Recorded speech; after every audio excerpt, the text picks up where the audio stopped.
this afternoon we're going to be talking about the private cloud. And with me, as always, is Andrew, so that we can talk about private cloud. Andrew, you are a private cloud expert inside of Microsoft. I was. Well, I thought I was until I set this demo environment up, Simon. Excellent. Okay, so we have a semi-expert with us. Brilliant. I do a little bit of the private cloud side of things as well, in association with what we do with Andrew, and obviously have to be able to run some of that for the client side of things. So Andrew, what are we going to do today? Well, I think first of all we're going to have to do a little bit on overcoming the fear of the word cloud. Ah, yes, the cloud fear word. Yes. Cloud fear word. Yes. And hopefully by the time we get round to 4 o'clock, you'll have got the idea that it actually isn't just a marketing term. For my base reference, I'm going to use what I always do, which is the National Institute of Science and Technology definition for private cloud. Now, that's a big, long document. I'm not going to read that out. Yep, 15 pages of utter boredom that you can read just before you go to bed in order to be able to sleep well. There's a number of themes that come out in it, There are. Simon. And I think we could talk about agility. We could talk about self-service, we could talk about chargeback, and we can talk about delivering systems using internet protocols. So we should be able to do everything pretty much we want to be able to do over a web browser and so on and so forth. Yeah. So big cloud, Microsoft knows something about the cloud because we're one of the 3 or 4 people in the world that run a public cloud. Absolutely, we have that massive scale that we provide in Windows Azure. So those huge several or so data centers that we have all over the world, and that's been a fantastic learning experience for us, hasn't it? We have been able to run those giant clouds for our customers and actually learn what it's like running at massive scale, and then that's been led back down into the product team so that they can develop the next version of products like System Center. Indeed. So cloud for me is actually primarily about agility. I think a lot of people think that the cloud is about saving money. I think it's about making IT a business enabler, somewhere we've always tried to be. You could do the maths and you could probably work out there are cheaper ways to do delivery than using cloud technologies. But I would say that if you want to change stuff, then it becomes much, much easier. And that's the real headache. We've gone hell for leather for cost savings in the data center we've locked in so much rigidity into doing that when the business come and ask us for something new, like Windows 8 or Server 2012, or, well, actually they're never going to ask us for that stuff. Well, they might ask us for Windows 8. But what they're really saying is, we want to implement a new system. We would like to open 2 stores next week in Bangkok. We'd like to go and open up our web presence so that we can accept, we can run over 4G. You know, we want a direct connection. So now people's got a 4G device, we've got a really good hook into that. And the IT department's going, well, you didn't put that in the 5-year plan. We know that. You know, we know that things happen, ash clouds happen, floods happen, hurricanes happen, so we need agility. I think economics then does come into it because you want to be agile as economically as possible. In other words, you haven't just got an army of people hanging around and tons of tin hanging around just on the off chance that we might want to do something crazy next week. Absolutely. You want to be able to use get the maximum use out of that tin. If it's sat there, you want to be able to deploy onto it. If it's not sat there, it'd be really cool to just be able to turn it off so that we're not using it, right? Yeah, so I guess what I get across here is this is a way of doing things. It's not a location. It's not about where your stuff is. You can be doing your stuff anywhere. It's a way of thinking. It's a style. Using the word IT professional and style in the same sentence. Not really a good idea. Interesting. No. I think we're quite stylish in these shirts. Well, yes, absolutely. These rugby shirts are quite nice. And we won't be sending these out. Okay, so if we have a look at the characteristics here that I talked about in my NIST definition, we've got pooled resources, we talk about elasticity, we're going to talk about self-service, and we're going to talk about usage-based. So if I can show you those things in those little boxes at the top, then I think I can say I've got a cloud service. Okay, so what we're going to try and get across here is that System Center helps you to deliver that stuff. So really what we're looking at is System Center 2012. Excellent, okay. We could have just said System Center 2012, but that's a bit producty, isn't it? Absolutely. Right. We're quite good at this. You know, we do extreme standardization. It means we can have an IT professional for every 2,000 virtual machines that we run. Yeah. Absolutely. We just go, we want another one, we want another one, we want another one. We can IT professionals or? Well, no, because they're very hard to come by. They're highly trained, dedicated people, and it's great that they could join us this afternoon and give up maybe even a couple of days of time to come along and listen to us in between answering the help desk. We're also bizarrely about SLAs. Now, I know this is a dirty word, but I think if SLAs are delivered properly, then they actually work. for me an SLA is something that my business manager can understand. Yeah. Something that's in the business's own terms, something that they can go and pick up and understand what they want to do. They can touch it. Now, it can be hard to measure, and should we not measure things because they're hard? No, I think we should measure them because they're hard to measure. So it's the response time from the remote office to log into a website.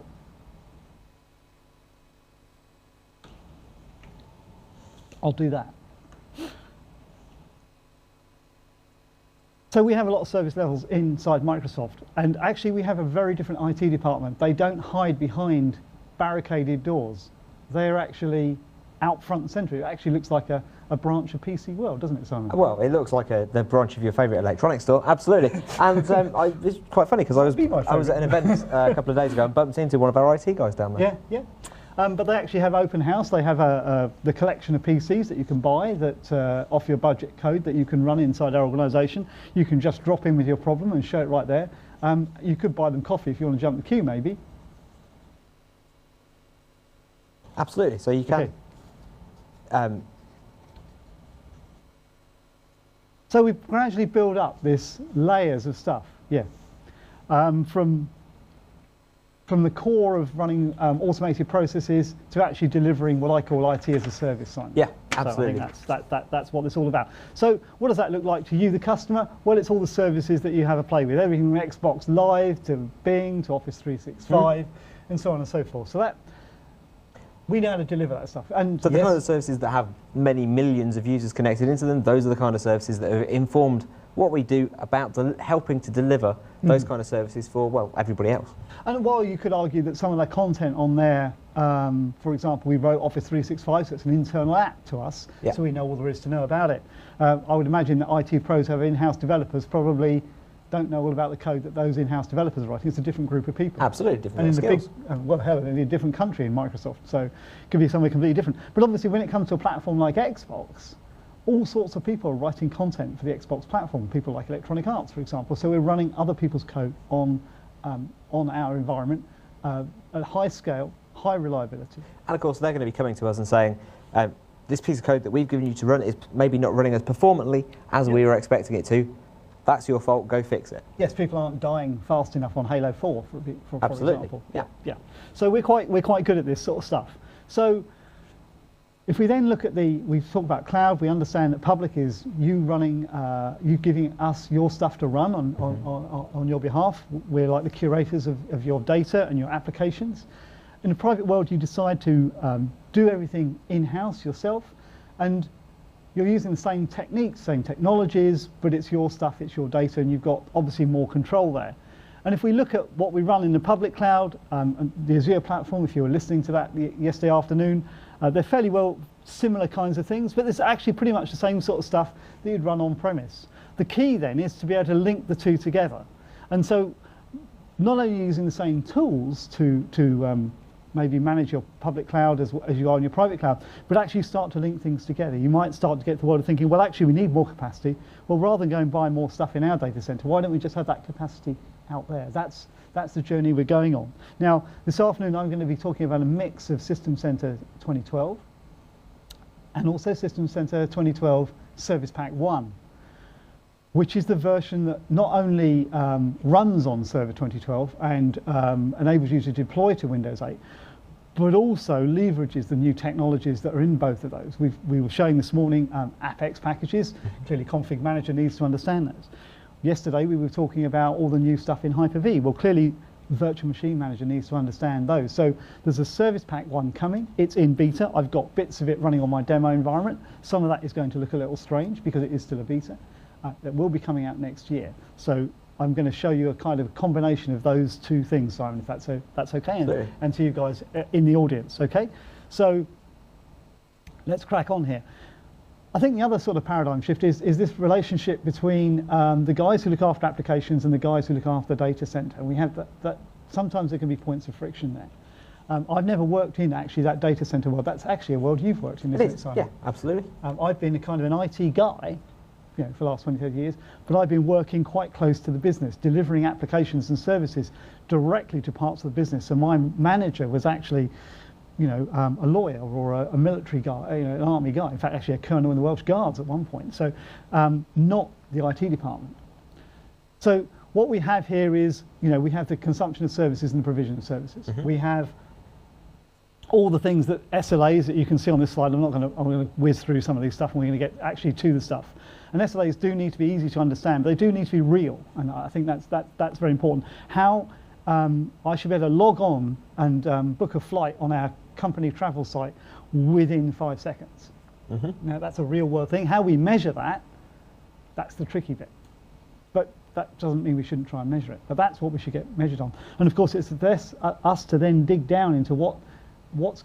So what you're saying as the end user is actually something which I've been brought up with, but it's working in the kind of environments that I always have. It's a fairly obvious thing that the end user isn't actually bothered about how quickly the servers are responding. They're actually bothered about how quickly the application is responding to what they're actually doing. Absolutely. We need to keep an eye on how fast disks are spinning and latency and all those things. We need to definitely have a look at the network, of course, especially in light of the streaming issues that we had this morning. Yeah.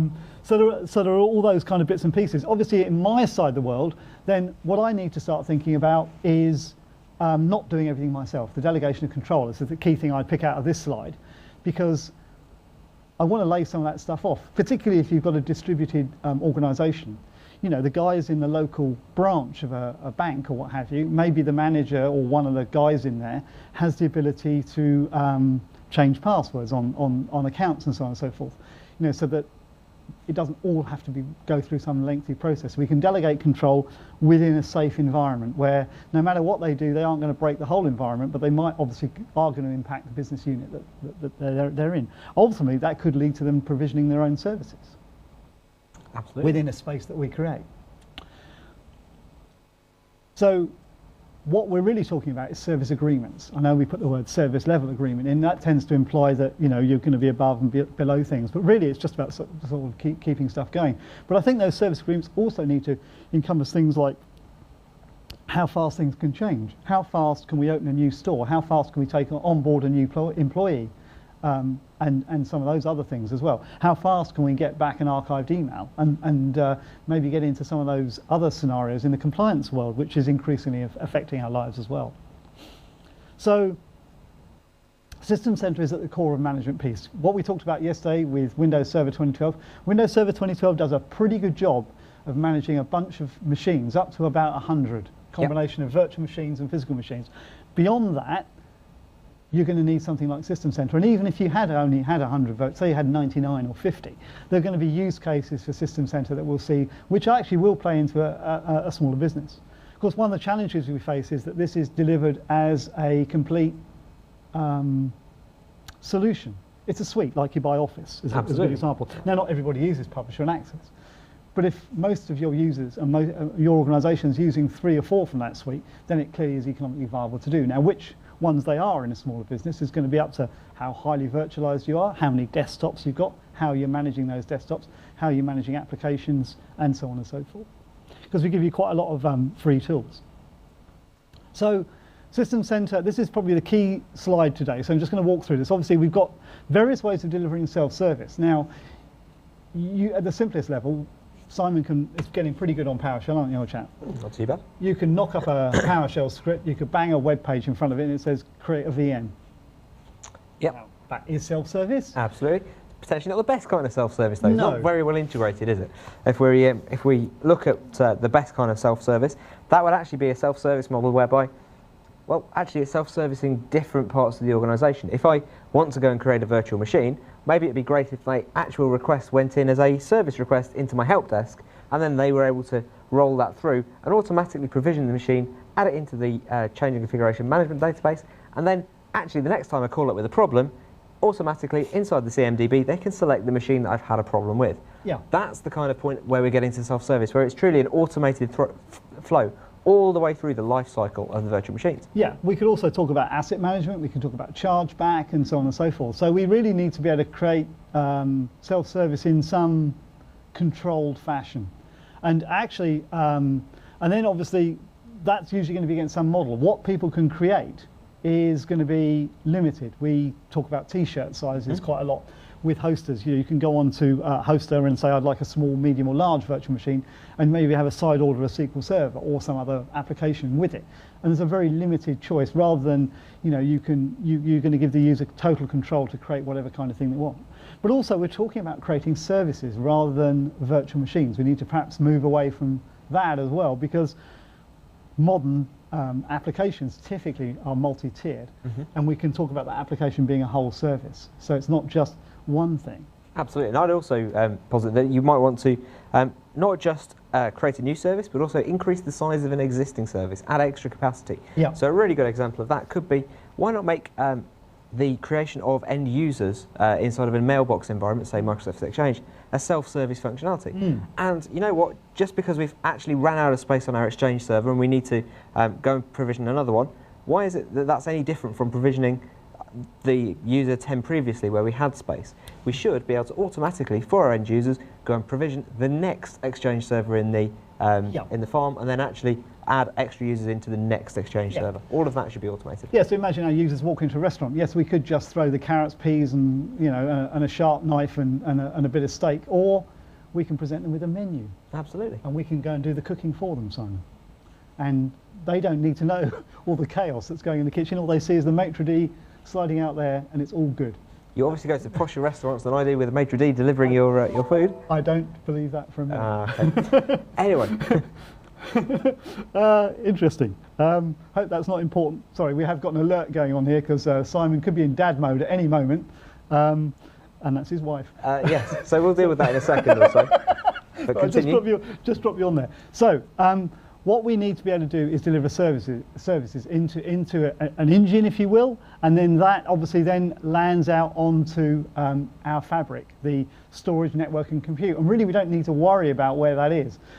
We used to, obviously in the days of physical servers, we had a lump of tin that got bought for a particular project. Now what we have is we've got racks and racks of virtual machines. Well, where those things end up doesn't really matter. We just are going to provision that stuff back. So having received the services request, obviously what you need to feed back is that it's working okay, and that we can inform the user that everything is good in a high level way, but obviously detailed stuff, we're laying stuff off to second, third line and so on and so forth, and integrating all the help desk. So in this diagram that we've got up top here, the self-service model is done through two system center products, Application Controller and Service Manager. And in those two, what we're looking at is App Controller is how we manage clouds and services within those clouds. And Service Manager is our help desk, which has got a self-service portal element to it. The automation engine is Orchestrator, which is the glue. Your users will never see Orchestrator, but perhaps it's the best tool that we've got in the System Center world, but it doesn't do really anything by itself. It talks to everything. Your stuff, our stuff, their stuff, and we'll see that later on. And then we've got the perhaps more familiar components of System Center sitting out there. We've got Operations Manager, keeping an eye on the health of those applications, although that's changed significantly, as we'll see later on. We've got Configuration Manager, which traditionally has been seen as a desktop management tool, Simon. Absolutely. But actually, the patching and provisioning of applications onto servers is just as important in a large environment. Virtual Machine Manager keeps an eye on our virtual machines, and we'll probably start off by taking a look at that. And the unsung hero, Data Protection Manager, which we should get to by the end of the afternoon, Absolutely. to look after all this stuff, because if it's important, it needs backing up. Absolutely, right? We do need to be able to back up all of those virtual machines. Just before we move on to the next slide, just to reassure the entire audience there, I'm not currently having a baby, which is the reason why my wife was able to interrupt us during the middle of a live stream. We aren't actually currently having a baby, however, my Surface has just been delivered, so yes. Good in many ways, however, nothing to do with the baby issue at the moment. So pray continue on the private cloud journey. Yeah, anyway, also you can see we're keeping up to date with absolutely what's important here. So we've got this dialogue happening between the application owner and the data center admin. And actually overarching this, you might use a completely non-System Center product, and that would be SharePoint. Absolutely. Because there's a lot of reporting and analytics going on here, and our application owners like to know how much stuff is costing them, they like to know it's working, and so on and so forth. So here's another, I kind of guess, an interesting slide, because it's got the word VMware on it, which it's also got Citrix on it as well. Well, indeed. I think I'm not going to go through necessarily this into too much detail, but we live in a heterogeneous world. Microsoft doesn't really dominate any one particular market. We could talk about the Office franchise, and we could say that there's lots of applications running on Windows, but there's lots of stuff out there. And certainly, if you walk into a data center, I would expect to see all sorts of applications, all sorts of hardware. Maybe various management tools as well within that come with the hardware, the devices. We can think about Cisco switches or the management stacks from Dell and HP. So there's all this stuff sitting inside your data center, and you really do need to be able to manage all of that. So we need to automate all of that stuff, just like it was our stuff. We need to be able to respond to what it's telling us, and then change it if necessary. So, I mean, and we've got some various diagrams on what the slides you can see at the moment. You can see there's a problem. It could be on our stuff, and then we need to be able to fix it. Pretty straightforward there. So we then need to think about maybe this concept of providing you as a private cloud owner becoming a cloud provider inside your organization. So you're providing clouds, in this case, to finance, marketing, and HR. So that's the style thing coming in. So that, in effect, would allow me to have all that infrastructure, all that fabric underneath. And actually, the idea would be that sometimes finance are going to be doing the heaviest load, sometimes it's going to be HR, and we can tier those two off together. So sometimes we'll have to provide more performance to finance, sometimes we're going to have to provide more performance to HR. We're never going to have to provide much performance to marketing. We know those guys don't do a lot. Well, not before 10. Absolutely, not before 10 in the morning anyway. So we know that we don't have to push too much infrastructure there. And what we also might decide is that those groups, actually, when we get to a weekend, they might not be using the entire infrastructure. So we might want to turn some of it off. Marketing guys probably are. They're probably out with their clients and so on for running corporate events. So we need to keep them flying. But, finance have finished a payroll run or what have you. And HR are waiting for Monday morning when the violations come in from the marketing event on the weekend. Yes. Yeah. So what you can do is you can start to use the scalability and agility capabilities to maximize the utilization of your data center, so it's doing the right thing at the right time. And if you're not using any of it, turn it off and save some power. Absolutely. We've got people who virtualized because they ran out of power consumption inside their data centers. So fascinating world there. So the point here is, and we're just going through some of the system center screens in here, that you can actually go and create these menus for people to go and fulfill service requests. So they can ask for things and they can get whatever it is they need to go and get the job done. Predictability is really important as well. So when I look at an application, this is a modern application we've thrown up here, typically 3 tiers. We've got a web front end, we've got a middle tier doing all the computation, and then we've got a storage engine at the back that the database is in. We need to understand how that fits together. We need to manage its performance and so on and so forth. We also kind of want to make it agile. I mean, in the example we've got here, if this was SharePoint, which is architected similar to this, for example, often it's the web front end that runs out of road first of all, so we can scale that up. We might not have the same kind of way of scaling up SQL Server, and the middle tier we could possibly scale as well, or we could at least load balance in some sense as well. So we can not just scale the service by actually adding different amounts of grunt at different parts of the service to give the predictable response time to the end user. And also the resilience in there means that we can take bits of it offline to patch it. Absolutely, and we can move that around the infrastructure. So if that was sat on a particular host and we needed to patch that particular host, what we're actually really concerned about in a cloud environment is ensuring that service uptime is there. Yes. So not even making sure that the virtual machines are available, the end service is the thing that we're absolutely critically important of. Yeah, I've got a friend of mine who's an EasyJet DBA, and their website hasn't been down for ages, and SQL Server's at the back of it, that's his role. But as you say, it's the fact that people can log on to that website anytime, any place, and it's going to work. So we can take different bits of this offline. So we have multiple servers in here, not just for scalability, but also so we can do a rolling thunder patch. We can take web server 1 down, web server 2 is going to take the load, patch it, bring it back online, and it might not be the dreaded Microsoft Patch Tuesday. It could well be a change to the application. So what if we're going to deploy the next version of our website design? We might want to keep the old one up until we've actually got the new machine online, snap it over, and away we go. And the same with the database schema change as well, potentially. Absolutely. So or we might want to apply the database schema change to the machine in flight, which could be scary if you don't test it properly. So we model services, and this is in fact this service model that you're seeing here could actually be sorry, just got a bit carried away with my animations there, could actually be on-premise or off-premise. So this exact same service could be deployed away into my hosting environment? Yeah. Okay. Ours, theirs, somebody's. And you should be able to manage that. That's the trick. I want to see how it's performing, and maybe some components of that, not it as an atomic whole. So, you know, you probably wouldn't want to split the middle tier and the database up too far away from each other, but you could go for maybe extra web servers going out somewhere else and talking back to your on-premise site if you're running out of capacity. Absolutely, because they're unlikely, for example, to be storing customer data. Scaling them out into a public cloud scenario could be a really good option for you. Of course, every time we've mentioned public cloud, that's kind of a scary word in and of itself, because people think public cloud means that it might be publicly accessible. We have this middleware connection here, which actually means that things don't have to be accessible totally to the public. We could still go and authenticate into our Azure service using our Active Directory credentials. Yeah. We don't have to provide anything which is completely publicly accessible, for example. No.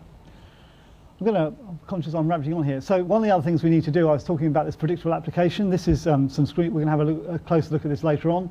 But essentially, we can look at application monitoring inside an application, and it doesn't have to be a Microsoft.NET application to do that with. That's the clever bit here. So we've got particular Java beans there, haven't we? That we can insert those into a Java application. Yes, Bean Spy it's called. Yes, Bean Spy, absolutely.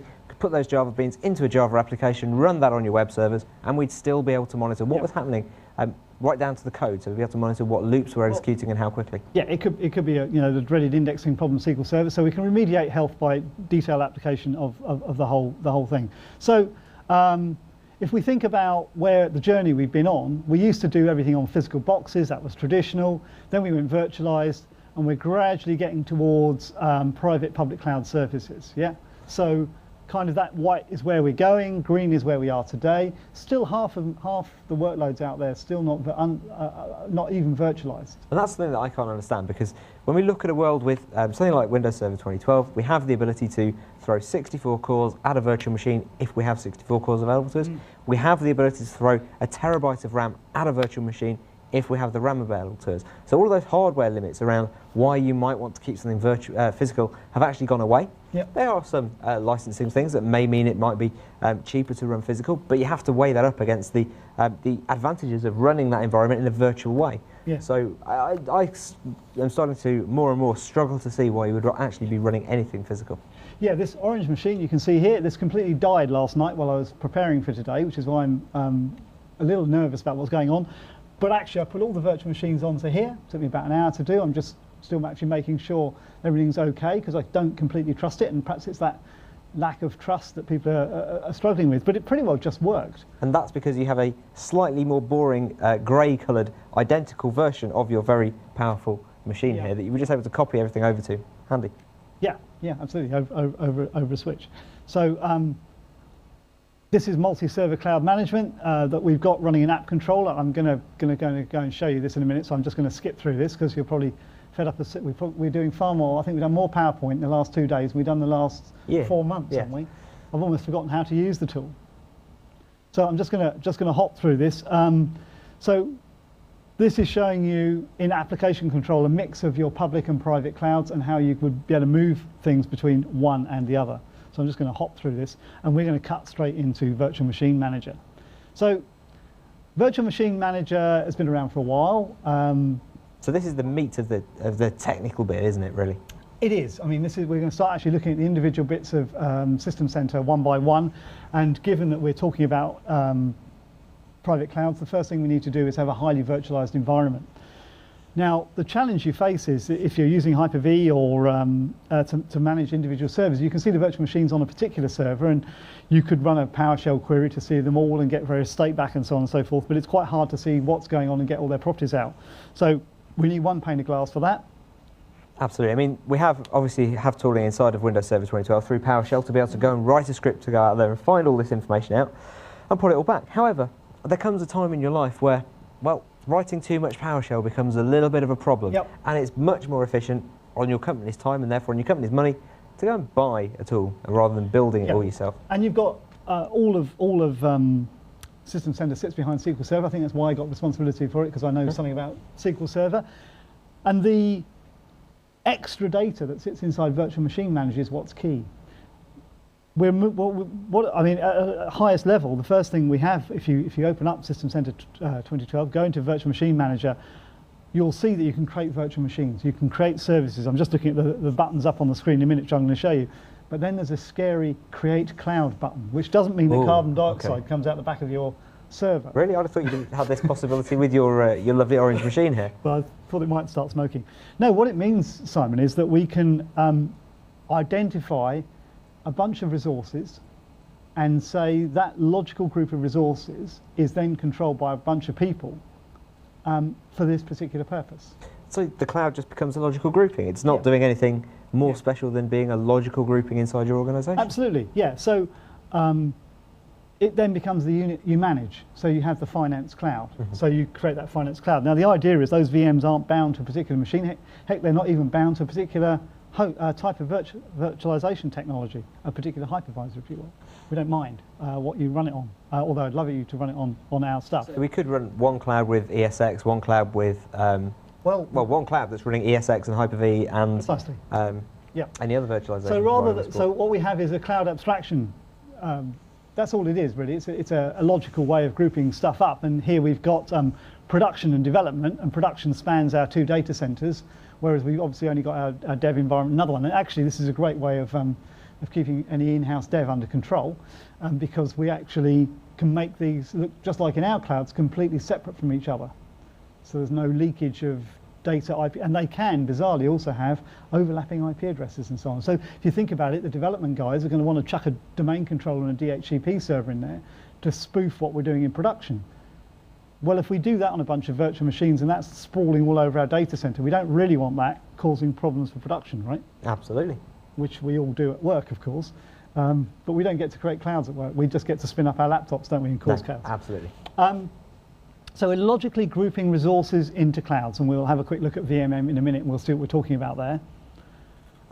So you might do it by geography, you might do it by department. It's up to you. It depends on how your organisation is structured. But I think department perhaps plays in better ways than by geography. But say it doesn't matter. Inside that cloud, then you're able to provision. The lowest level of provision is a virtual machine. But actually, really what we're going to be talking about is provisioning services. In other words, groups of virtual machines that work together. And you haven't got that visibility in Hyper-V of itself. It's where the management tools come in. Right. So if you think about our 3-tier service, we can have several copies of it, and they can each be isolated from each other for say, different departments or what have you. It could look the same, but they're going to be completely isolated from each other, okay?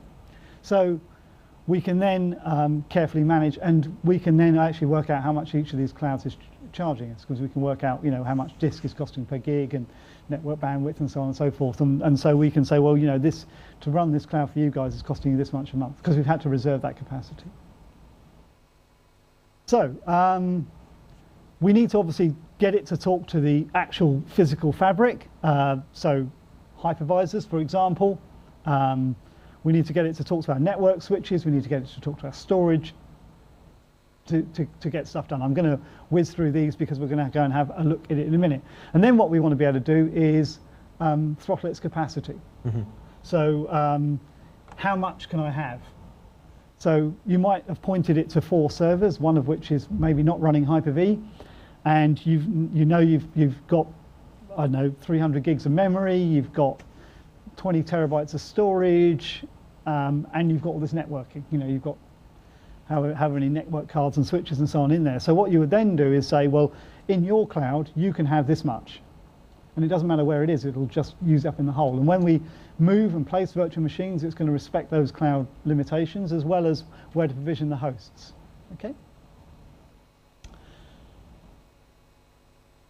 So you can change that as you want to. It's all pretty sort of like simply driven. I would say about Virtual Machine Manager, it has its own PowerShell classes. They're more powerful. They build on top of all the tools that are inside the UI, the APIs and so on are there. So you'll only have access to those PowerShell commandlets when you're running Virtual Machine Manager. Okay. We might also touch briefly on licensing if we get some questions in about it. People seem to like asking licensing questions there. Hopefully people are asking questions now. Hopefully they haven't all gone home. We could be talking to ourselves. Who knows? Right, so just going to whiz through this. So the final thing then is that we then delegate access to clouds. So some people can create virtual machines on here and do things to those virtual machines. Okay. And we have the concept inside of all the System Center of something called run as account. So I can impersonate maybe domain admin to go and create a virtual machine, but I don't know what the password is, and I'm only able to use it for that particular purpose. So that's another thing that ends up in the cloud that may not be immediately obvious to you when you create one. Okay. Another thing I think people don't seem to know that we can do, which is dynamic optimization. So we can work out where virtual machines go without, you just set some rules and let Virtual Machine Manager do the rest. Whereas in Hyper-V, you would have to manually work that out. You'd have to go and make some WMI calls or something into the physical host, realize it's busy, and then maybe run on a condition alert data collector set or something, run some PowerShell off an alert and say, okay, now move that virtual machine over there. And it's DRO that actually allows us to say, you know what, we're getting into the weekend, so let's think about what we need to do at the weekend. Do we actually need a HR service which has 20 front-end IIS servers deployed and 4 back-end compute servers and an array of databases behind it? Or could we get away with, for that very skeleton staff of HR people that might be connected in over the weekend, just having one instance of our web service, one instance of our compute service, and one instance of our database service? We can scale back to a weekend situation without having to bring all the services down, keeping the services alive, keeping anybody that does need to be able to use the service actually active. Yeah. That's it. It's all about really good power. I mean, we've realised actually running our data centres that essentially Microsoft has become a power company. We're not charging people for Azure based on how much computing and memory. The maths don't work like that. What we're really saying is that particular service is burning this much electricity and basing the charging on top of that. Yeah. So that's what we've learned. So we can move virtual machines around as we go above the line here to make sure that we keep everything working at an optimal level, say 80% utilisation. Bear in mind that in the physical world we were back in the days of 15% utilisation. I suspect even with all the virtual machines we've got running here, really, because we're not doing a lot with them, they're pretty idle at the moment. Systematic approach to updates. Now, obviously, again, people tend to focus on here. They tend to focus on the actual Microsoft updates. And if we think about those for a minute, well, the first thing they're going to hit is potentially the hosts. If you're running Hyper-V, you're going to have to patch your hosts. Now, we've already got good patching for hosts inside Virtual Machine Manager, but actually, Server 2012 does it by itself now, cluster-aware updating. Absolutely, yep. Updated inside of Windows Server 2012, so you can do a rolling thunder, if you will, update across your entire cluster using cluster-aware updating. It'll take one node down at a time, patch that node and bring it back up again, then move on to the next node. And notice what Simon said there. He used the word cluster. He didn't say Hyper-V aware updating. He said cluster-aware updating. So the cluster could be running anything. Yep. Could be running IIS. IIS, anything like that. And it could be a guest cluster. Even if that guest cluster was running on somebody else's hypervisor, we can still do that rolling patch updates. That's quite interesting. But what I was also talking about is patches and updates to applications. Absolutely. So I used to work in a situation where we had a multi-tiered application delivering certain services out to our customers, and when we came to the point of view of having to update those services, we actually did a rolling thunder upgrade. We would manually take one of those servers down, take it were physical servers, take them out of action, do the installation, update it, restart that server, quality check it, then go and move on to the next one, and then the next one, and then the next one, until we'd worked all the way through the array. That would take us up to a week to get through that entire update process because of various sort of manually updating all of those bits of the app. But what you're saying is that with System Center and with private cloud, that could be a lot easier? It could, and that's one technology. So that's the Microsoft updating world. But I know one thing you're very keen on, and we didn't really touch on it this morning with the Windows 8 session, but you normally talk about is application virtualization, Simon. Absolutely, yeah. And what is that? Well, that lets you take an application without having to deeply ingrain it within the operating system, but to be able to run the application. For a start, in a desktop environment, that application will be streamed down. So it doesn't even have to all be on the client machine in order to run the application. Parts of it can be on the server, parts of it can be on the client. And as users go into certain aspects of the app, will just in time deliver that application to the user so that everything is there when they need it. The difference on the server, though, is... Well, you run applications, Simon, but what I did notice with AppV, there are some things that are similar. First of all, it goes into a sandbox. Secondly, if there's a new version, the users will get the new version automatically. Absolutely, so it's a very easy way of updating. Because we've split the application away from the operating system. Now, in a server world, we run services, not applications. Those services normally start. Nonetheless, we can still virtualize services that you've written, that middle tier that we had up there earlier, can be abstracted away. Now, that first of all reduces the complexity of our templating process because we have a vanilla template, say Windows Server 2012, and then we apply your application on top of it, web deploy, what have you, kind of application, and it also then makes us more agile with our patching approach as we deliver a new version of that application in. So if you change the application on the templates, the services that inherit from that template get updated as well. So very much like we get with that application virtualization world, and it works as well for non-Microsoft stuff as it does in perhaps the traditional .NET. People tend to think all our stuff just works on .NET, which is why I wanted to make that point. So we can do application upgrades fairly straightforwardly. So there's various components to that. So we can apply to the web front end. We can apply to the middle tier. And notice we've now actually got the word Java up there. It would really help if I click this a bit more often. And that's because we're building off this concept of a service template. So if we look at the blue squares, and hopefully we can see these more. I don't think we can zoom on this deck, can we? No. Because we're using PowerPoint over here. But essentially, on your front end here, you've got these kind of web deploy kind of applications. Typically is a web deploy application. You've got your server application virtualization in the middle, and we have data tier applications on, say, SQL Server at the back end. And obviously that is just for SQL Server, so I do want to be quite clear on that when we're describing a service template. But given that most stuff in the world runs on SQL Server, that's not a problem, including System Center. Did I mention System Center runs on SQL Server? So we have what we're able to do is say this is the core of Virtual Machine Manager now. Services sitting inside clouds, not just virtual machines. So probably what I'm going to do is whiz through this, and we're going to actually go and have a look at it. Rather than, I put some screen grabs on the slides. These decks are going to be available on the TechNet blog. But actually, I think it's going to be quite good if we should jump into a video and have a look at that stuff when we get to demo land in a minute. So I'm just going to leave these up here for you as well. Just one other point to note, yes, we can support different hypervisors, because what we're seeing now is we have a world where traditionally there was something like VMware vSphere and Citrix Zen Server, and Hyper-V is coming along. In technologically advanced companies like Japan, actually Hyper-V is now the market leader. Absolutely. There. Yeah. And it says vSphere 4.1 up there, Simon. And of course, that's actually changed, doesn't it? Well, vSphere 5.1 is coming out now. I'm pretty sure, but given that Service Pack 1 is in beta, that Service Pack 1 will support vSphere 5.1. So we're kind of in a world of service packs and so on and so forth, but we are committed to making sure that we can manage vSphere on the VMM platform. So that's being worked on. Absolutely, and also we want to make sure that we're able to move virtual machines between platforms as well, because we do want to make sure, because lots of people ask us, how do we move our virtual machines onto my Hyper-V platform? And that's one of the best answers, isn't it? There is tooling in here for that, but let's be clear, that's not going to be live migration, Simon. That's going to be you taking it down, bringing it back up again, and it would be rude if you didn't want to test it having moved the hypervisor across, because you won't believe how fast Hyper-V is. Absolutely. If we told you. Yes, completely. You might want to peg your machine back so that you're not giving those users extra performance. Absolutely right. Yeah, if you want those 64 logical processors and all that stuff. So actually, vSphere 5.1 was all our fault. If we hadn't released Server 2012, it would never have come out. Yes, absolutely. Carry on. Okay, sorry. Yes, whizzing along here.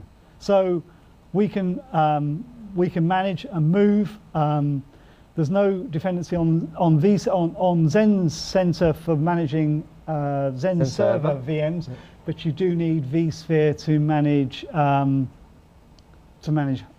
VMware service. I'm not too much an expert on VMware. I have enough trouble keeping up with our stuff, Simon. So lots of builds in here. So let's stop fanning around with PowerPoint, as I've completely forgotten how to use the damn thing. Let's have a look at some stuff. Yeah. I think what we'll do to start with is I'm going to show you, what am I going to show you? I'm going to show you App Controller, because you probably haven't seen it. and that's that one. 3. Just wait for the old That's it. screeny thing to refresh. Hopefully something's happening. No signal. We can maybe just check we're projecting, Simon. Yeah, we're projecting. Blue one. Blue Number one. 2. Check. Blue one, 2. Yep.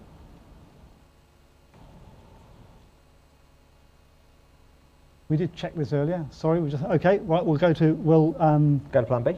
we'll go to plan B, which is going to be this one is Number 3. number 3. Sorry, number 4 it says here. White. I'm just trying to get some signal off the stream, make sure we're okay here.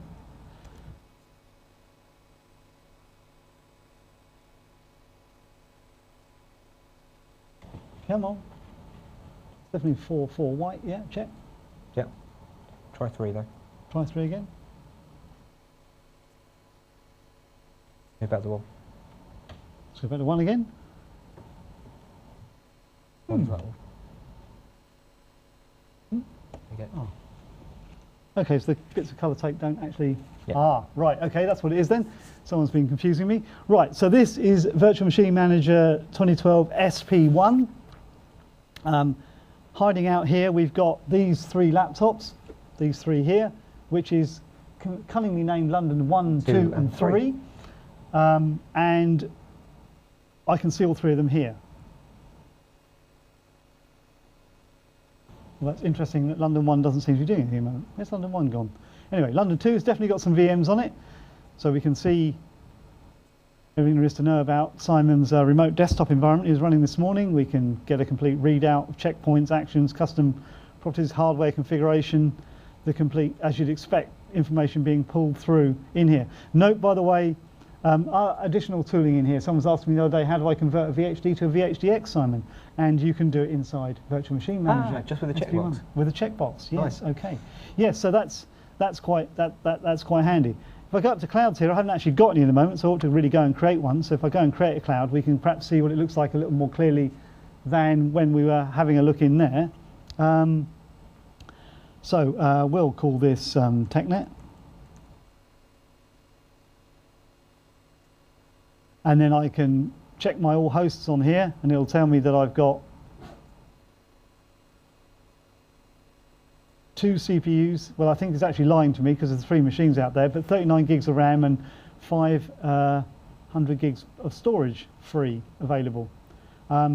It's then picking up the networks that are on here, and it's Contoso that I actually want. I'll use the Microsoft Load Balancer. I'm not using any virtual IP profiles. What is a VIP profile? I wish you hadn't asked me that. Okay, so that actually allows you to set virtual IPs so that we can then move them between different servers with the same IP addressing on each server. Indeed, yes. Thank you, Simon. I haven't got any SANs out there, so this is all going to be a bit boring. What I might want to do is to go into my library, though, this is where I keep my templates. So I'm actually going to keep, which one of these do I want? Just check a minute. Yeah, the VMM library, that one will do. And next, and next, and so on and so forth. Capability profiles will tell me what type of hypervisors I've got going on in here, so that I can move stuff around between those. So you want to make sure that the virtual machines that you're moving between different types of servers have the same kind of capabilities, and that's what capability profile is actually allowing you to do, isn't it? Yeah. So I can just hit finish there, and then that's going to go away. And every time you run something inside Virtual Machine Manager, it's being logged to a job log. So you can see there's quite a few things failing here as my machines kind of died, and then I brought them over onto this new hypervisor just a little while ago. So the other thing to bear in mind is that if I go up onto my, so I'm in VMs and services, if I go up to my all hosts here, or for clouds, I can actually go and get an overview of how all this is performing. Not much to show here at the moment because we've only just started it. I'm getting a full readout of my 30 virtual machines, 3 hosts up here. And we can see that we're actually seeing a really low performance impact there over on our actual. Well, we're not really doing too much at the moment, Simon, with these. To be honest with you, these machines are running really fast, of course, but we're not really doing too much with them. So the other thing we can do in here is we can go in and create a service, and I'll just call this demo or something like that. I'm going to create a service template, because that's what I want to do first of all, and then I would choose my 3-tier service here. I'll just make this full screen now. I thought I hit 3 tiers. Weird. But I can add another machine tier in if I want to. Come on. Get off. I'll do that. Sorry, I'll do that in a minute. So on this machine here, if I start looking at its properties, I'm getting lots of red X's in here. I need a virtual hard disk. Where do I go and get one of those from? Is the library going to be a good place to find one of those? It is going to be a good place, but I'm just a bit puzzled as to why I'm suddenly not seeing anything that's in my library. But that's just why I was hoping to use that other machine, Simon, because I've only just got my templates in here. Strange, because there should be loads of templates in my templatey library thing. So I can go and get.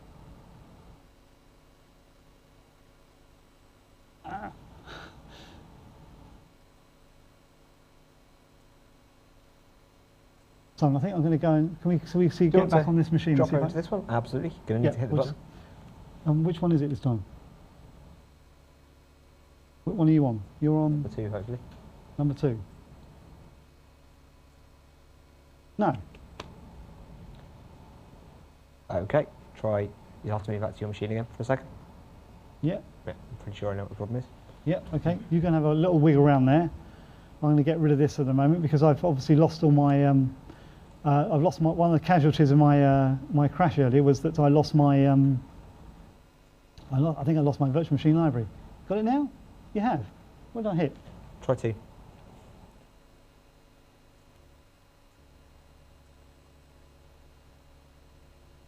Yeah, it's not working. It's not taking it. Okay, interesting. That's odd. Okay, go for one again.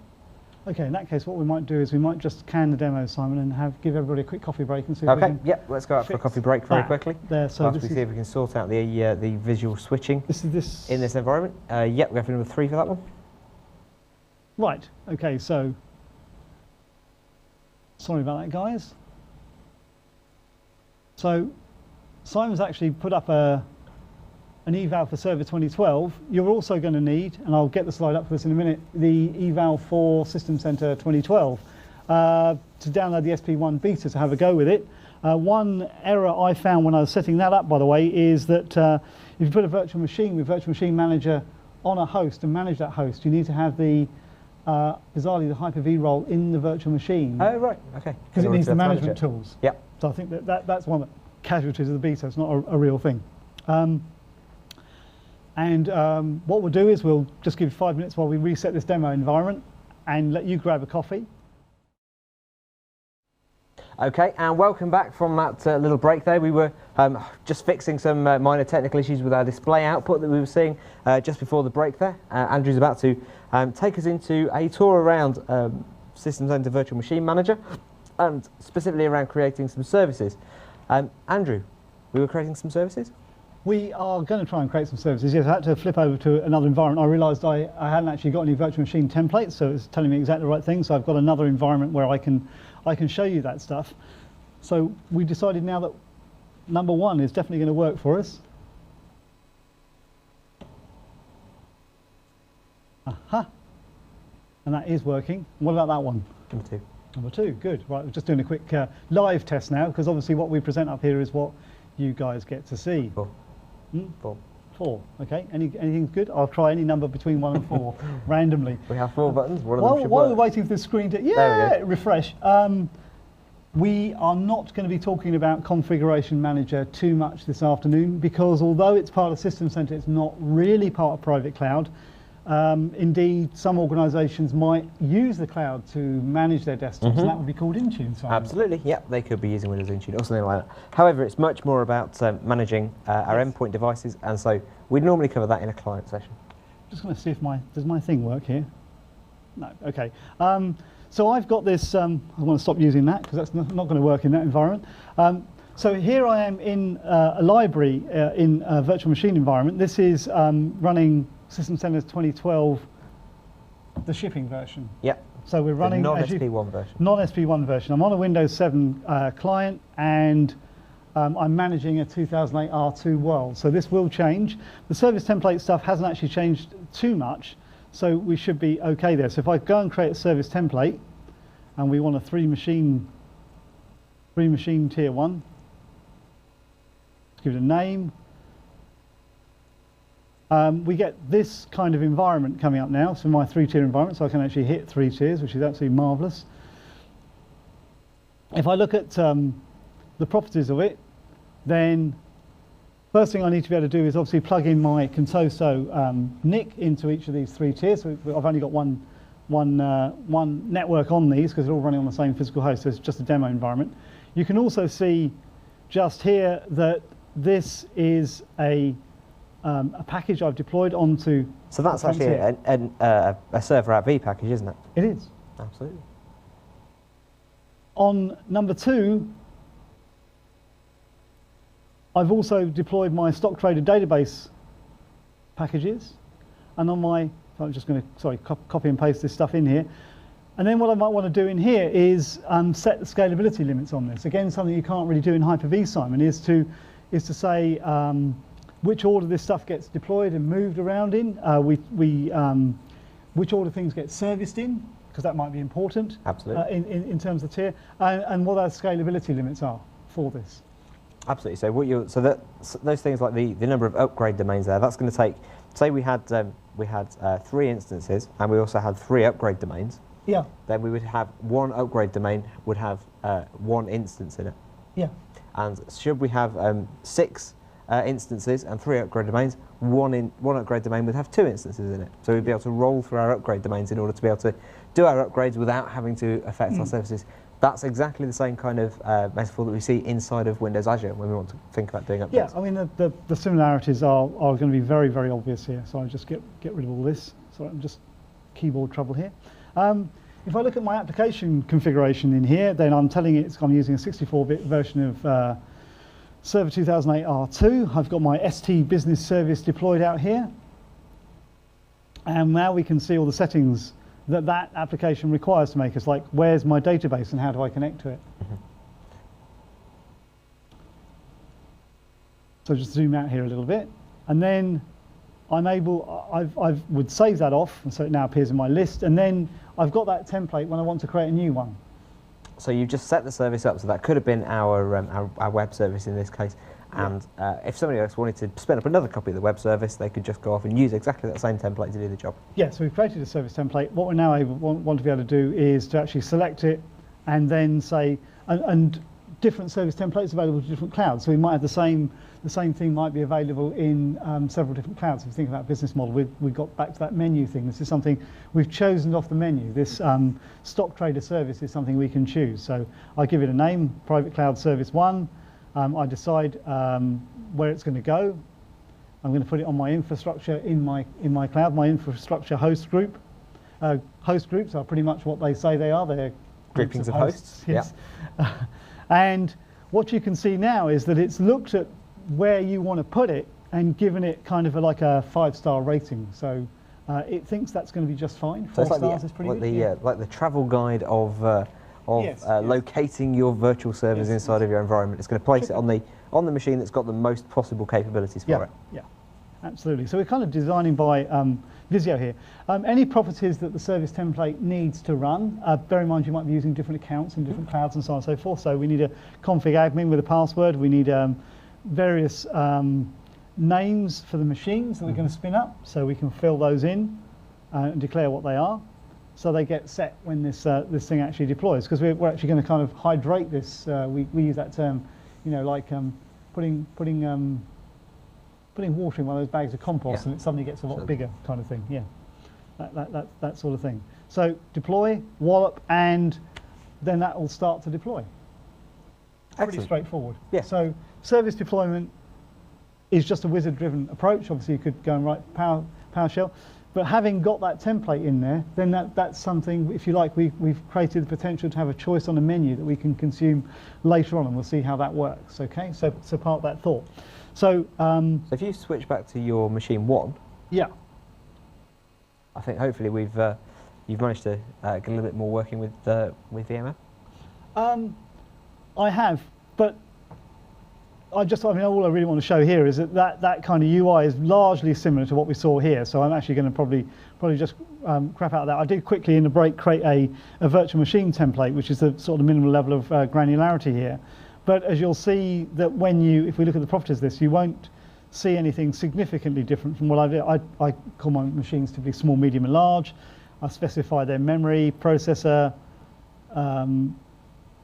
I've got a hard disk in here I'm going to use. It's going to be a hard disk that I've already got with a sysprep copy of Server 2008 R2 on it, in case this is the Media Center edition. That could be any operating system. I'm going to decide what network I connect it to, so it's going to go and find me stuff. I can connect to a VM network or not connect it, dynamic or static IP address. I need to actually create VM networks, and this is an important difference in SP1 here as we move forward. Actually, it's good that we've done it this way around, because what you're doing here is you're further insulating the virtual machine from the networking on the physical machine. You're actually kind of insulating it from the network that's in the data center and saying this is the networking I need. And if we think about a hosting environment, I'm not really interested in what IP addresses and so on that the hoster is using to manage that fabric that I put my virtual machine on. What I'm interested in the network addresses that I'm going to use to reference this machine, and so it forms part of another service. So it can see other elements of the service, but also then that maybe there's a public facing element to this, the web pages where people can go and shop, but also the back end connectivity into my own data center, so that I can pull data out of that. I can upload and make design changes and so on and so forth. So the management back channel, if you will. So you'd be able to have that on your own addressing scheme as opposed to having that on your hoster's addressing scheme, or as opposed to having that on you could have a separate addressing scheme for the HR services to the addressing scheme that you would have for your actual virtualization hosts. Yeah. Yes, I'm afraid what I've got here on this particular machine is a kind of an environment that's all dressed up with nowhere to go at the moment, because I've only got this running on my laptop. I've kind of got the UIs here, but I'm actually managing any fabric at the moment. So it is just an indication of how all of this works. But you get the idea when we're creating templates that we can do much the same sort of things that you'll be familiar as a deployment guy, Simon. Setting the time zones here, for example. Absolutely. Setting the just telling everything else what the operating system is. So what domain I'm in, and I'm using that concept of run as accounts down here. So I've got my domain admin. So when I spin this machine up, away we go. And I could even put an answer file in here. Right. Excellent. Okay. So just interesting to sort of the crossover between our worlds. Well, look at application configuration. I can put scripts and applications in here. If I'm using SQL Server, then there's a special way of installing SQL Server so that I can image prepare and then image complete an installation. So I prepare an image of SQL Server, which is kind of doing a half installation. Then I can sysprep the operating system, and then I can bring it out of sysprep and then complete the installation, which is just an automated process where you might define what accounts, for example, now it's in a domain and so on and so forth, that you'd want to run SQL with, and those kind of configurations. But essentially the binary is there, and you've just got to finish the operating system up when you've done. So you kind of fix that little problem. Custom properties I won't go into. Dependencies, yes, it's dependent on a virtual hard disk, and so on and so forth. And then I would actually consume that in a template. So there's a bunch of stuff going on in the library in here. We talked also briefly, while I'm going up to VMs and services in here, that just to make the point here that I can add a VM ESX host in here, but it's going to ask me to probably add in a vSphere host as well. You must add a VM. I've got to have my vCenter server in first. I'm just trying to remember where you do that so I can see what version it is, but I haven't got any VMware lying around here at the moment, so I can't really show you that as well. The virtual machine networks, that's what we need to go and create this level of abstraction in between here. So if I go into that, I can bind my virtual machine network to Contoso. The Contoso network we've already got out there, which actually is a virtual switch called CorpNet, but it's picking up the name, the DSN name of that network, not the CorpNet name. So that's why you might not look familiar to you in the demos we've been running over the last couple of days. All right. So on that happy note, I think I'm going to, yes, I know name can't, I'm sorry, just cancel that. I think what we're going to do is I'm just going to minimize Virtual Machine Manager there, and we're going to go back to this one, which is number three. Yep.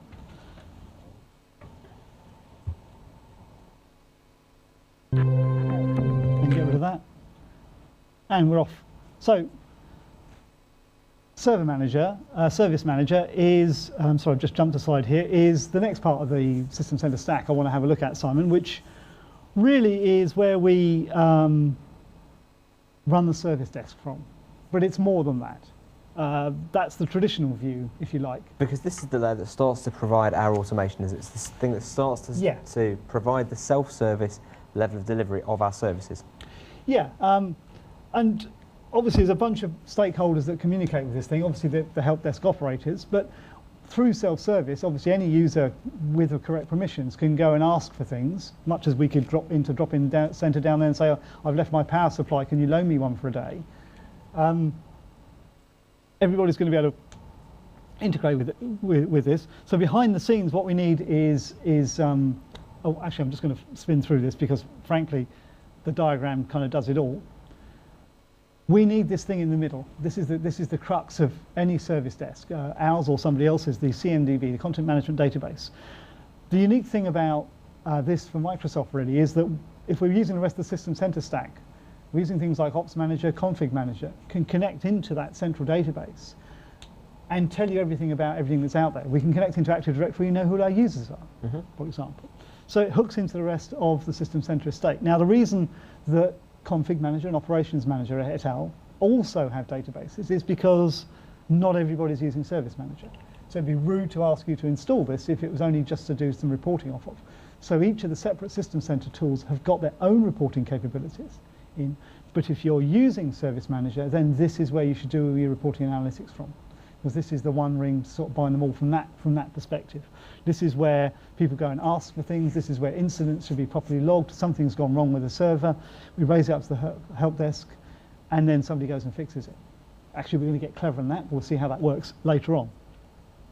So we need to report back what's going back to users, uptimes, service level agreements, and all that kind of good stuff, and how their tickets, where their ticket is, who's looking after that problem that they raised, where is it, and so on and so forth, and escalating problems and so on and so forth. So it's a workflow engine, it's a database engine, and it also obviously integrates very deeply into System Center and other tools as well.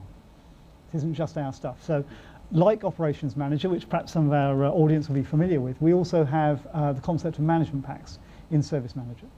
And so those management packs will, say, go off and talk to our switches and work out what's happening on their switches from a I mean, it would be much better if we knew there was a problem without somebody phoning up and telling us. Absolutely. Well, actually, what it is the perspective we're going to get from a user isn't necessarily going to help us crack the problem. I can't get into our ERP system. Could be a switch problem, as you say. Absolutely. Well, if we should be able to chase that down. So that's the whole point of this. So we need to start storing odd kinds of things in here, business kinds of things like when are we working? Service hours. What's the communication, and also what are the communication channels as well, and what and how are we measuring the business? And that's obviously very, very personal to a particular culture and particular business. So we don't worry, we don't give you too much of that to sort of start with. And some systems, if we think about it, if I look here today, then the lecture theatres here really just can need to be up at all sorts of times a day, whereas some of the other things, the restaurants and so on, their systems are only open when the restaurant's open. Whereas, and if you look at Microsoft in the cloud, obviously Xbox is running all the time. Actually, pretty well everything we do in the cloud is running all the time. Absolutely. So yeah. There are people playing on Xbox 24 hours a day. Absolutely right. So we've got some of the sort of dialog boxes up here showing you how you set these metrics up. So how long is it before we should respond back to you when you raise a call with us? How long should it be before we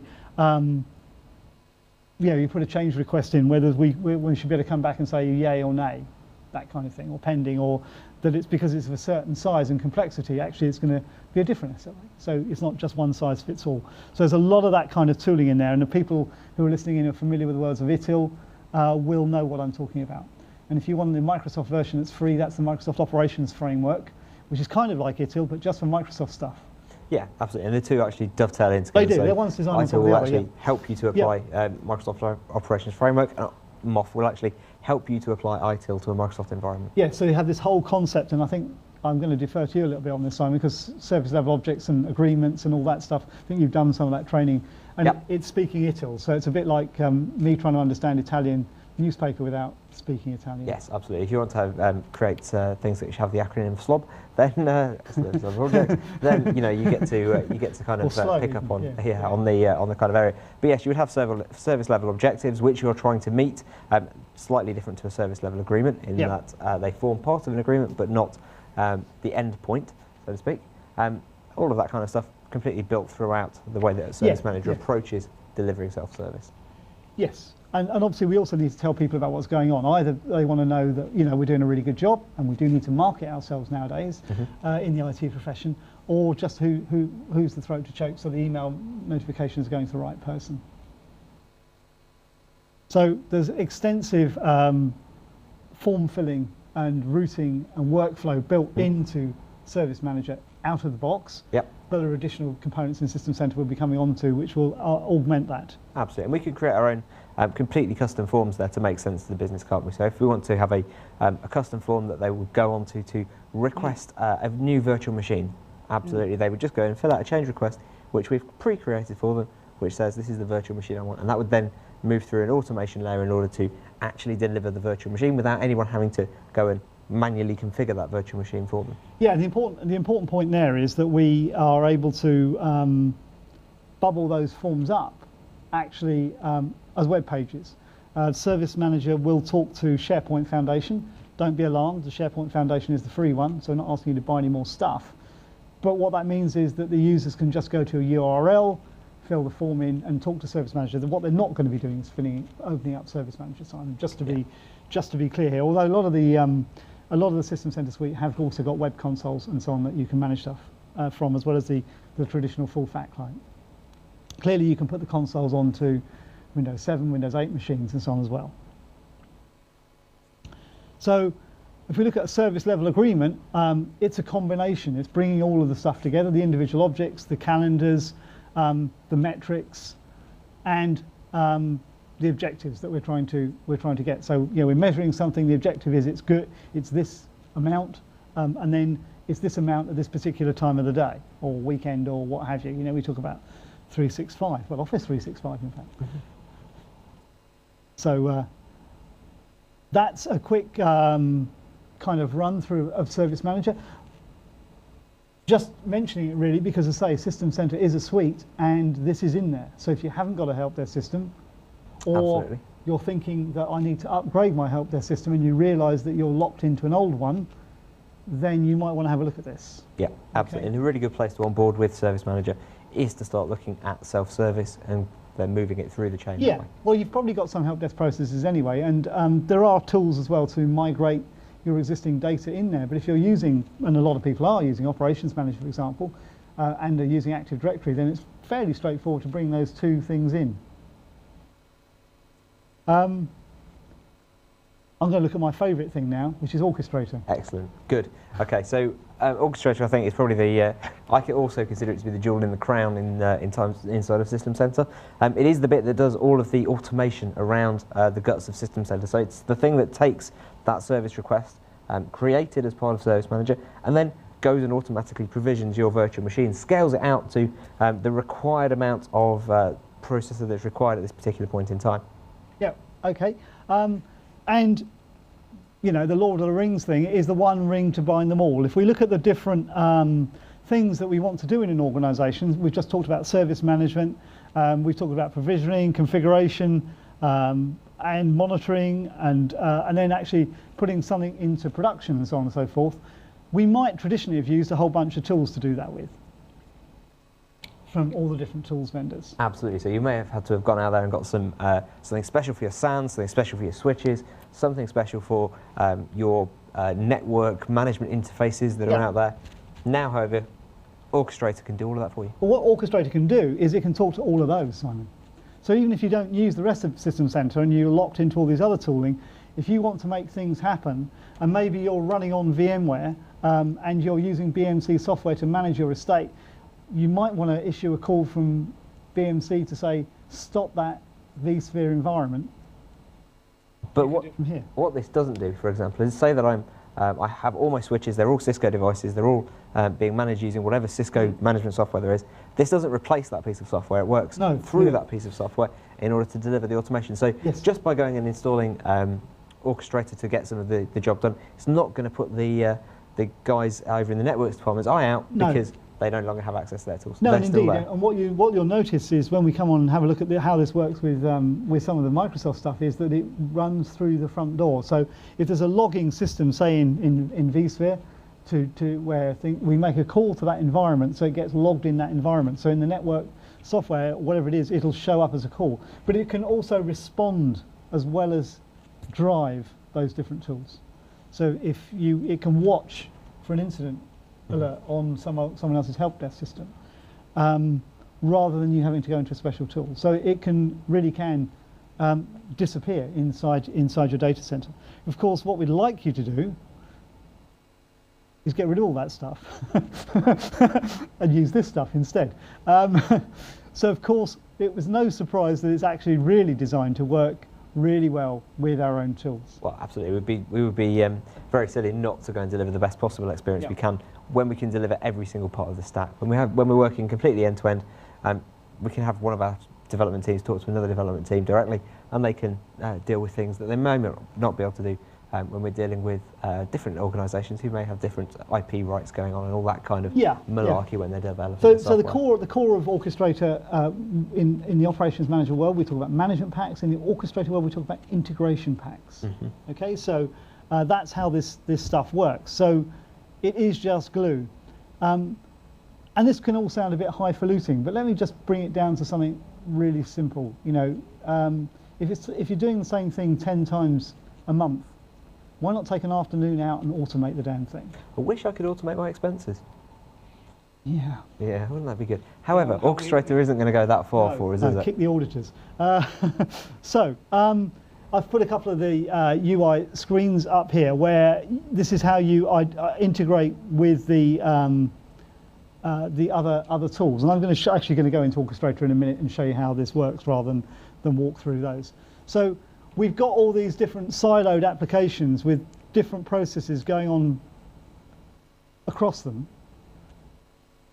But what we're trying to do is to get rid of that and then have this much kind of, it's basically doing data center administration using Visio, Simon. Okay. That's one way of thinking about it. Had it described to me. So you can imagine that a typical incident problem, you know, could be a person lying unwell on the road, or it could be something happening in our data center. What's wrong? Something's happened. What's wrong? Oh, well, actually, even before that, what do I need to fix first? Yeah. Because if I come back to my road accident scenario, well, we're all quite used to everybody having tons of incidents inside the incident management queue. There's going to be lots, and they have to decide on which one is the right thing to manage at any one time. Yeah. So we're gonna maybe spend 7 minutes. I've just takes a bit long. What am I going to do next? Obviously grabbing a coffee while we're doing that. Then I'm going to go and do some diagnosis. What is going on here? Now that 20 minutes, I think that's actually been rather generous. Yeah, absolutely. That could take ages. Okay, it's a big problem, but it's not me, it's the network guys. So it's going to take me 10 minutes to find out who's on duty in the network team and talk to them. Yeah, absolutely. Then it's going to take me, well, I don't know about this. That depends on how good your help desk system is, how long it takes you to fill the form in to say, yeah, okay, I've done that.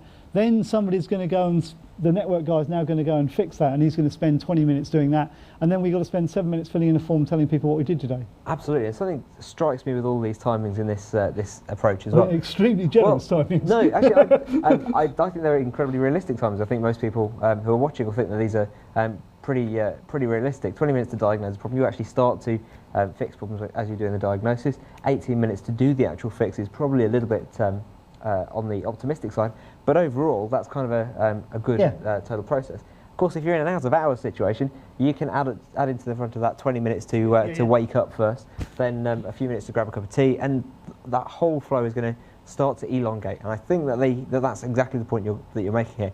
Doing all of this manually starts to take a very long time. Yeah, and it's involving different people, and it's assuming they're around at the drop of a hat. Absolutely. To what have you. So here's my plan. Script it. Now, when we think that a lot of that diagnosis sometimes, and particularly the fix, might be nothing more than recycling a service, 9 times out of 10 that fixes a problem. Well, let's do that. But then what we might do is we might get clever, and we're going to do a couple of things. First of all, we're going to log how many times we've tried that within a given period. Yep. So we're going to do some reporting. And secondly, when it is past the second line and when that hasn't worked, we are going to tell the guy that we did that already, so he should trust that we've done it and not do it himself. Just saying. Although, do we ever believe that? Well, I just restarted it. Yeah, I never believed it in the second line. You don't believe it when I restarted. Like these projectors that we're doing here. So these things can take seconds, and also they're not really burning up time. The key thing, of course, is that we're actually keeping the help desk system up to date as we do the remediation. So that CMDB is constantly being refreshed with all the accurate information that we need. Yeah, yeah. So I think that's a better way of doing it. And then we can get on doing the real work. Okay, so let's have a quick look at Orchestrator.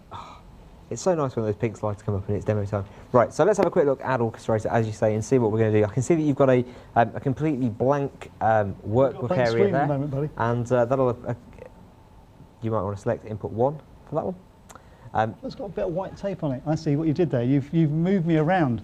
The gaffer tape on the front of our video switching boxes. It's slightly off, yes, absolutely. Okay, right. So this is the Orchestrator Runbook Designer. This is where you design runbooks. And we call them runbooks because that's what we used to do. When my dad did computing, yep, there was this big lever arch absolutely, file yes, by the side of the mainframe, and people would do this, do this, do this. Well, you know what? Not just your dad that used to have to do that. I used to have data center operators who did exactly that. They had a book, and when they had a problem, they went through the book. In fact, very often called the Red Book in many different organisations. However, you have a completely blank run book there that you're going to do something with? I am. I'm just going to... what I've got down here is I've got these various different things, like system. And if I probably just zoom in over here. So system, what can I do from system? Well, I can go and get an SMP, monitor an SMP trap. That sounds like we can talk to switches absolutely, right out the box. We can run a .NET script. Don't be alarmed if we go and run a .NET script and I drag it on here and run a .NET script. I'll just pull that back up there a minute. Language is your friend, because when we click that button, what do you think it's going to say, Simon? Well, I reckon that's going to be a trick question. It's not just going to allow us to run .NET scripts, it's going to allow us to run different types of scripts as well. It would do if I... Oh, I see. It's... I think it's probably time for me to... zoom out for a second. Yeah, I'm just... There we go. Whoop, wrong screen. Back to here. No, where'd it go? Where's that gone? Where has Orchestrator gone? Orchestrator's just minimised. Don't know where that went. Right. Phew, PowerShell.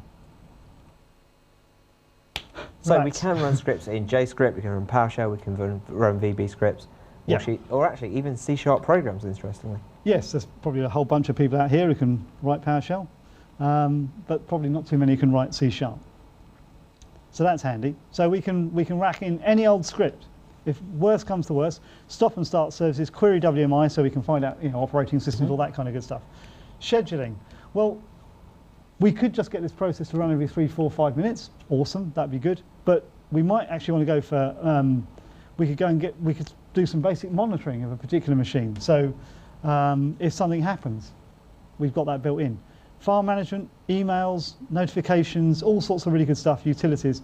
And then finally at the bottom, runbook control here, you can initialize data. Now normally you would drag one of these on here to, this is how you would set up parameters in here. So if you put this as the first step in your process, and I'll just drag one on here, you might put something in here like add a variable in, and you'll just see it's very, very simple parameter, and I'm just going to give it a name like virtual machine name.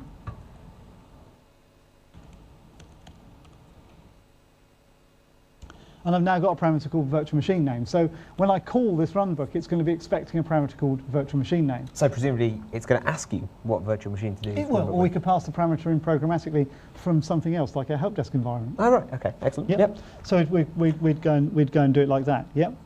Haven't actually got any in here at the moment. Okay. Then we get to the interesting bit. I talked about integration components. And there's a tooling in to get in now. I'm not going to go into that now, Simon. But what we can do here is, again, if I just zoom in a minute, is you can see I've got some in here already. Now, first of all, we've got Virtual Machine Manager here. I'll just go down a little bit. And you can see all of the fun things that we can do with Virtual Machine Manager. Whoa. So we can go and get all the information about the host. We can stop them, start them, change the hard disks. We can go and scale the different tiers inside of Virtual Machine Manager. So we could add more compute in there, pull it back. We can get a service. We can actually programmatically change the service template. We can probably create a service, create a network adapter, disk, VM, PHD we can't create. We can configure a service deployment. So that's what that means. So we can take that service template we were mucking about with earlier, and we can say, go and make one from here. Then we can bolt that into something else. It could be your help desk system, or it could be the Microsoft one. And we can then actually spin up that service.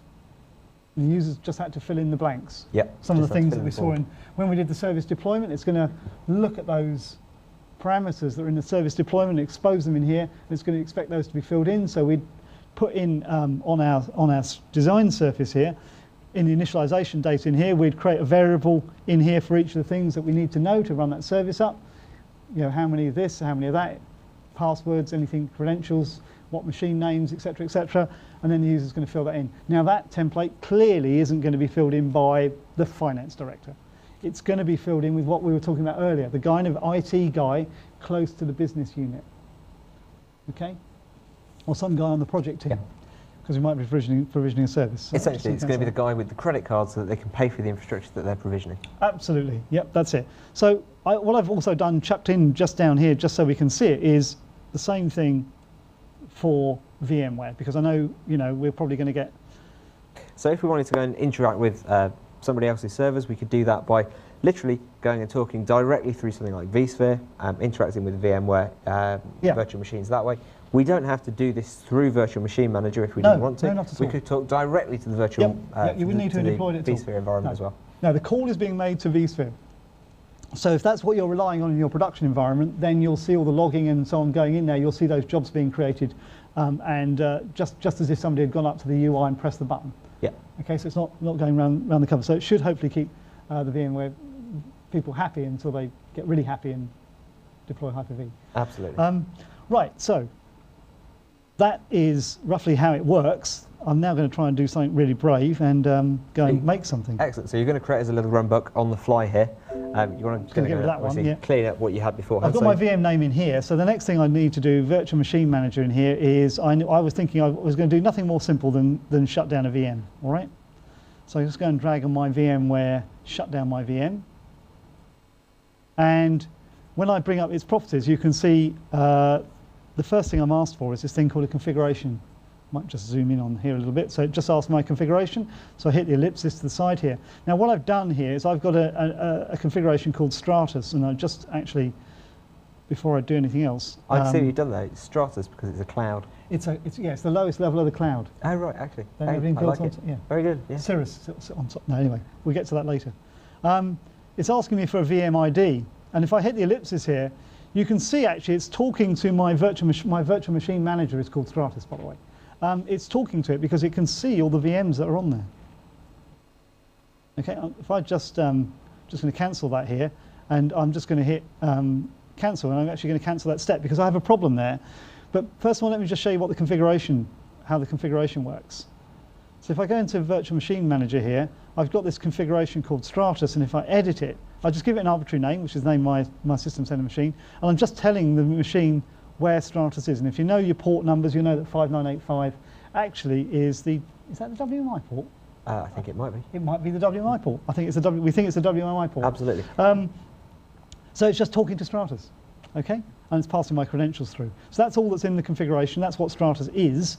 But back to my problem here. If I just I've got to go and put it in again. Swine.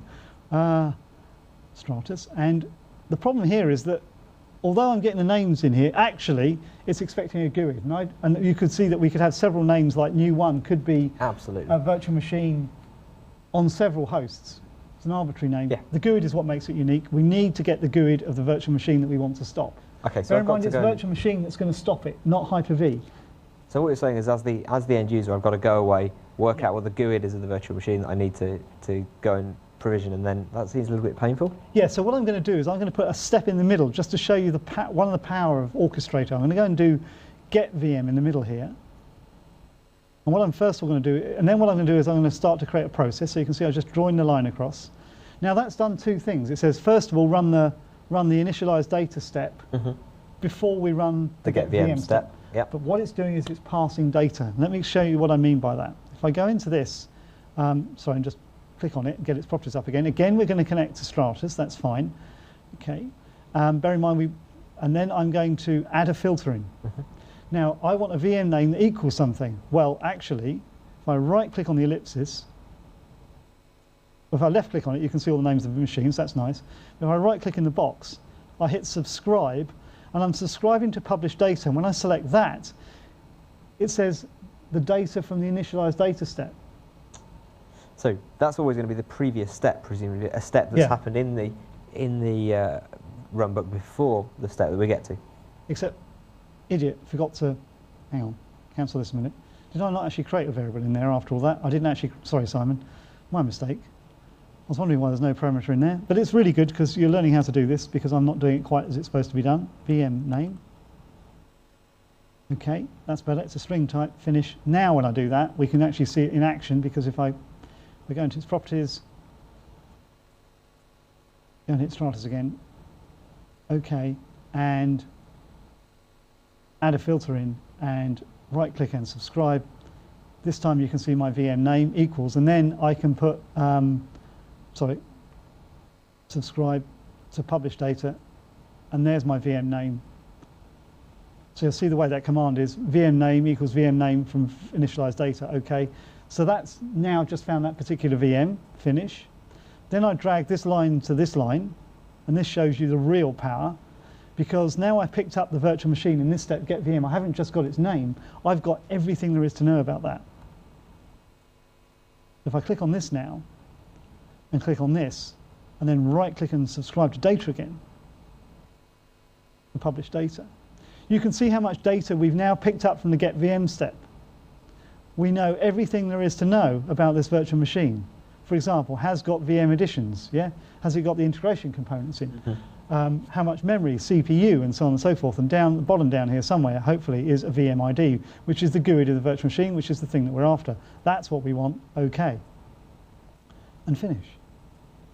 Right, so it's just a simple process to show you something called the bus in Orchestrator, this business of passing data along here. Now we could have dragged another tool in here, say Operations Manager.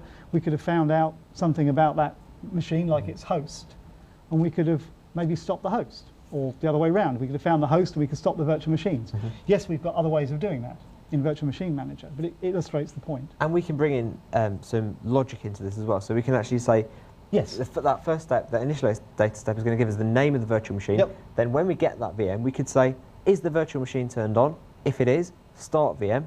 Yep. If it's turned off, sorry, if that machine turned on?